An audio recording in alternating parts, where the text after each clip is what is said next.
Abram اس ملک کے کونے کونے تک سفر کر رہا ہے۔ خدا نے اسے یہ ملک دینے کا وعدہ کیا تھا۔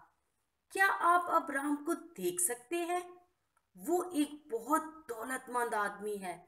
اس کے پاس بہت سارے مویشی اور بہت نوکر ہیں۔ اس کا بھتیجا لوط بھی اس کے ساتھ جا رہا ہے۔ لوط بھی ایک دولت مند آدمی ہے۔ جس جگہ بھی وہ ٹھہرتے تو وہ وہاں اپنے خیمے لگاتے تھے اور پھر وہ اس جگہ کے نزدیک ایک کنواں کھودتے تھے تاکہ ان کے مویشیوں یعنی جانوروں کو پینے کا پانی مل سکے۔ آپ کو کتنے جانور نظر آتے ہیں؟ یہ لوگ بہت ہی دولت مند ہیں۔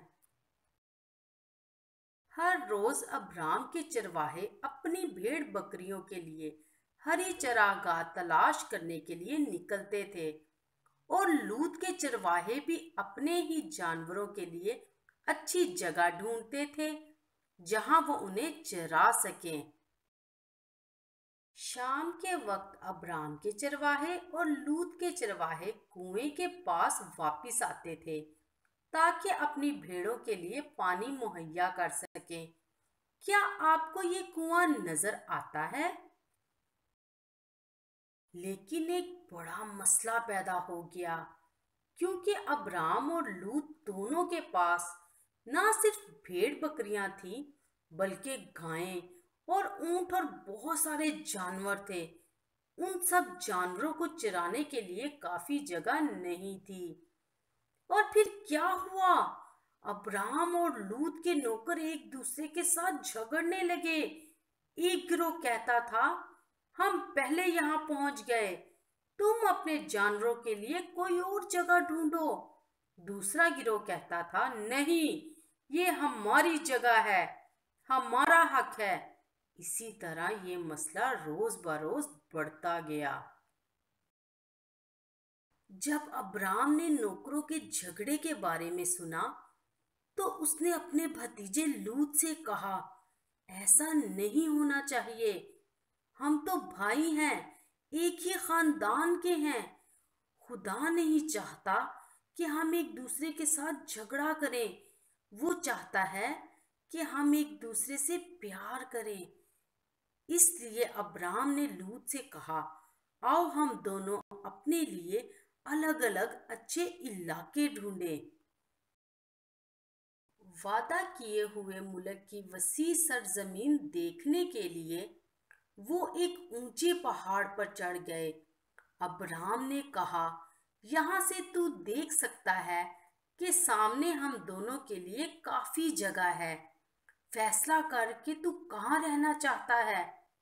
اگر تو بائیں طرف جائے تو میں دائیں طرف جاؤں گا اور اگر تو دائیں طرف جائے تو میں بائیں طرف جاؤں گا۔ لوط کے لیے یہ مشکل فیصلہ نہیں تھا۔ ایک طرف اسے ایک بہت ہی خوبصورت علاقہ نظر آ رہا تھا جہاں کثرت کا پانی بھی تھا۔ آہا، وہاں میرے جانوروں کے لیے بہت زیادہ چارہ ہوگا اور پینے کے پانی کی کمی بالکل نہیں ہوگی۔ لوط اپنے دل میں یہ فیصلہ کر چکا تھا کہ میں اسی جگہ رہنا چاہتا ہوں۔ اس نے اپنے چچا ابرام کے بارے میں بالکل نہیں سوچا۔ اس نے یہ نہیں کہا، چچا جی آپ بڑے ہیں، جگہ کا چناؤ آپ پہلے کریں۔ وہ خود غرض تھا، وہ صرف اپنے فائدے کے لیے سوچ رہا تھا۔ اچھا چچا جی، خدا حافظ، میں اس ہری بھری وادی میں جا کر رہوں گا۔ لوط اپنے جانور اور سارا مال لے کر جا رہا ہے، لیکن اس ہری بھری وادی میں کئی ایسے شہر تھے جہاں بہت گنہگار لوگ رہتے تھے۔ ایسی جگہ میں رہنا کتنا خطرناک ہو سکتا ہے۔ لیکن اب ابرام کے ساتھ کیا ہوگا؟ وہ کہاں رہے گا؟ خدا اس سے کہتا ہے، ہر طرف دیکھ لے، شمال کی طرف اور جنوب کی طرف، جو زمین تجھے نظر آتی ہے وہ تیرے لیے اور ان سب قوموں کے لیے ہوگی جو تجھ سے نکلیں گی۔ جیسا کہ میں نے تجھ سے وعدہ کیا ہے۔